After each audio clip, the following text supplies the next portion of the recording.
AP ప్రభుత్వం పాఠశాలలకు, inter కళాశాలకు వెళ్లే విద్యార్థులకు అమలు చేస్తున్న తల్లికి వందనం పథకం డబ్బుల్ని ఏడాది కూడా విద్యా సంవత్సరం ప్రారంభంలో జమ చేయాల్సి ఉంది. ఈ మేరకు అధికారులు ఏర్పాటు చేస్తున్నారు. అయితే అర్హుల వివరాలను క్షేత్రస్థాయిలో పరిశీలించే కార్యక్రమం ఇంకా కొనసాగుతుండడంతో డబ్బుల జమ తేదీ మారింది. దీని వెనుక ఉన్న కారణాలను ఒకసారి తెలుసుకుందాం.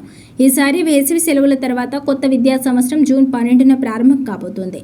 అదే రోజు తల్లికి వందనం నిధుల్ని తల్లుల ఖాతాలో జమ చేయాలని ప్రభుత్వం భావించింది. అయితే స్కూళ్ల నుంచి సేకరించిన విద్యార్థుల డేటాను క్షేత్రస్థాయిలో పరిశీలన కోసం సచివాలయాలకు పంపారు. ఎక్కడా అనర్హులకు చోటివ్వకుండా అర్హులకే ఈ నిధులు అందేలా చూడడానికి ప్రభుత్వం క్షేత్రస్థాయిలో నిశిత పరిశీలన చేస్తోంది. ఇందుకోసం కఠిన మార్గదర్శకాలను కూడా ఇచ్చింది. దీంతో ఈ మార్గదర్శకాల ప్రకారం క్షేత్రస్థాయిలో పరిశీలన కొనసాగుతోంది.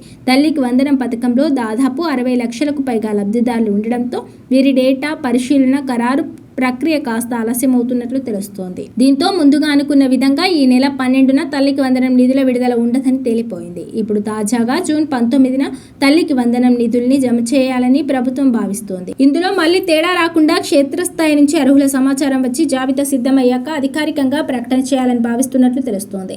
ఈ లెక్కన జూన్ 19న లేదా ఒకరోజు అటు ఇటుగా నిధుల విడుదల ఖాయమే.